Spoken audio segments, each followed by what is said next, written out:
Hello everybody, Craig Lieberman coming back at you for another episode. Many people worry about resale value when they purchase a car. Well, maybe not Yugo owners. Those cars were worthless when they were new, so if you ever want to double the resale value of a Yugo, just fill it up with gas. The truth is that many people don't buy a new car thinking that they're going to make money from it, because after all, a new car is a depreciating asset. And for the most part, we accept that. Let's take a look at some cars that will drain your bank account faster than a Ukrainian mail-order bride. This list is in no particular order, so let's dig in. With the popularity of hybrids and EVs, you might think it would be hard for someone to lose money on these cars. You'd be wrong.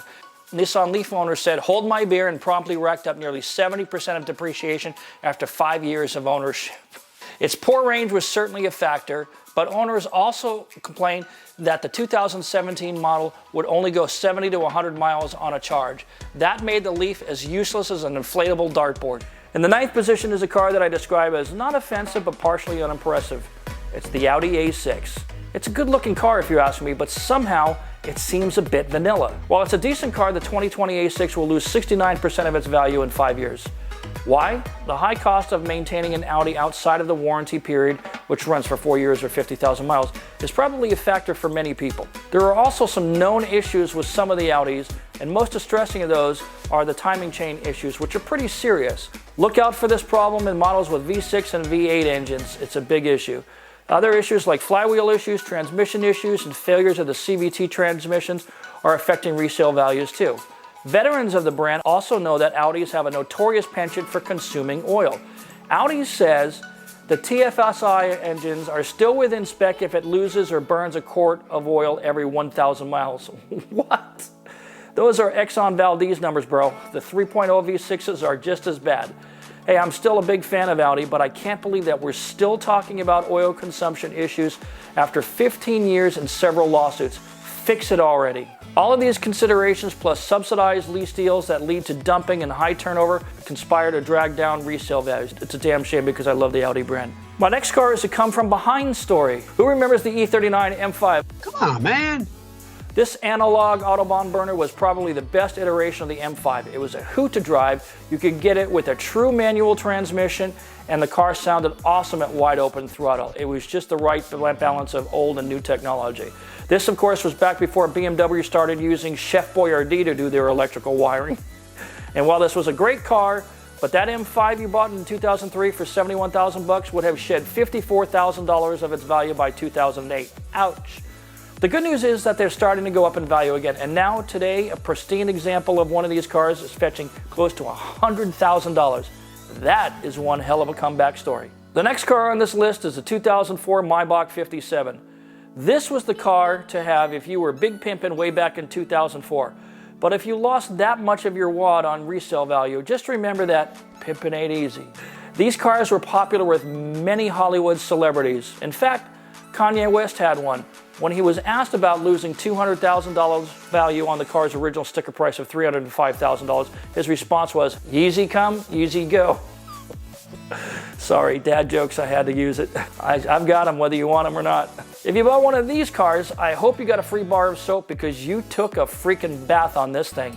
This car was the answer to a question no one asked.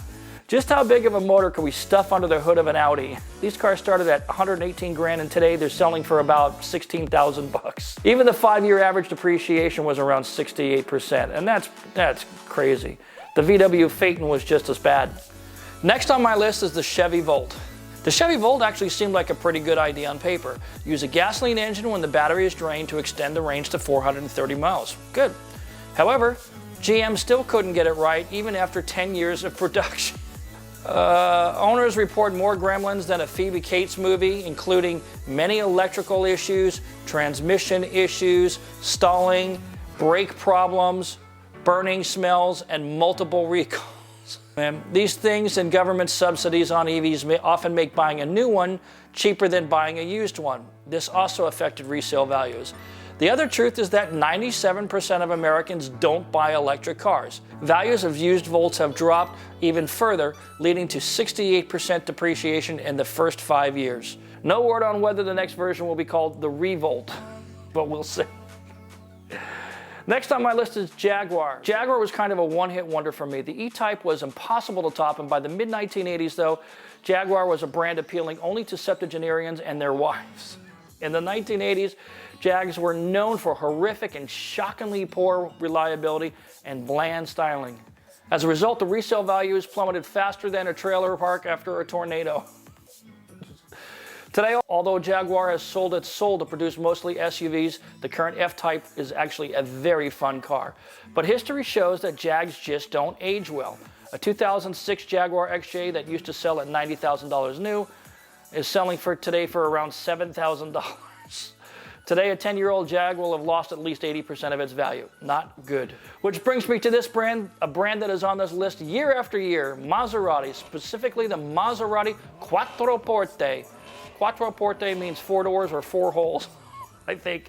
And that's where you're going to get it, in all 4 holes, when you see how much money you've lost on buying one of these cars. A $95,000 Quattroporte sells for about 18 grand after 5 years. And you can bet that every Maserati that's been traded into a dealership will need thousands of dollars in deferred maintenance. These cars are bad news. They were rubbish in the 1970s and the 80s, and today they're not much better. In fact, just about every car review on the internet has said the same thing: stay away. It's too bad too, because new ones are a blast to drive, but like Sean Penn, they don't age well. Maseratis are today owned by 2 types of people: those who know nothing about the brand's history, or people who want to impress other people who know nothing about the brand's history. From Italy, we have to go north to Scandinavia to visit the lovely country of Sweden. Americans know Sweden for 3 things: IKEA, Volvos, and the Swedish bikini team. Yeehaw! 2 of these things have driven men crazy for decades. The other is a car brand that never really excited anybody here. Volvos are known for being safe as well as being a good value for the money. Not very exciting, but certainly impressive. Unfortunately, that's not very glamorous, and as a result, Volvos like the S60 depreciate at a rate of about 66.4%. From Scandinavia, we go south again, this time back to Germany, and it's time to talk about this brand. From the current crop of AMGs to the G63, affectionately known here in California as the Brodozer, Mercedes has a vehicle that would impress even the most discriminating Kardashian. Everything about the brand is legendary, but so too is their depreciation. In fact, Mercedes vehicles are usually at or near the top of this list every single year. Some of the worst offenders in the Mercedes lineup include the CLS, the E-Class, the S-Class, the 2003 CL, but the worst of them is the 2005 SL65, which is the winner hands down. When new, the SL65 went for about 185 Gs. Today, they're trading for less than 25,000 bucks. That's $160,000 gone. Poof. Does AMG stand for all money gone? It seems like it should. Just saying. Although they depreciate rapidly, you'd be hard-pressed to have more fun in a luxury car than you would in a Mercedes. And now, the top spot. The dishonor of the top spot is shared by 2 cars from the same bucktooth brand, also from Germany. Can you guess the brand? Yep, BMW. I have a lot of miles in BMWs. I did dealer trainings for BMW dealers for years under J.D. Power. I owned an E39 M5 SMG, I owned a 750, and while it's hard to say anything bad about an M3, it's easy to say a lot of bad things about the SMG. Does SMG stand for shitty manual gearbox? Asking for myself. And I've driven many BMWs from 2011 to 2015, and I still say that the driving experience of a BMW is unmatched. They're just one of the best driver's cars on the road, and they feel different from everything else. However, all that glitters is not gold. Both the BMW 5 and the BMW 7 Series suffer from horrible depreciation. The 7 Series, despite its aircraft carrier size, is agile, luxurious, and drives like it weighs 1,000 pounds less than it does. I affectionately named my 750 Das Boot because it was a German land yacht. And while it was a pleasure to drive, I rarely got to drive that car much in the first year of ownership because the list of mechanical issues was as long as my schwanz. Germans, you know that word. After BMW fixed the issues, though, I got 3 years of solid performance out of it, and although it was $87,000 new, it was worth $16,000 after 4 years.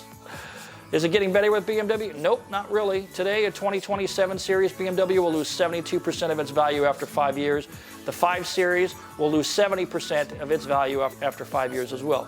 The 6 Series is also notorious for depreciation. The E63 and E64 models depreciated at 68% after 5 years. And with the 6 Series, this is at least partially due to the complexity and cost of repairs of the V10M models and those with the N62 V8 and cars like the 650. The N62 valve seal problem is a well-known issue. It requires major surgery to fix, and it's about a $3,000 to $10,000 job, depending if your dealer has the right cheater tool. Another issue is the alternator bracket gasket leak. What? How does a bracket have a leaky gasket? Only on BMW.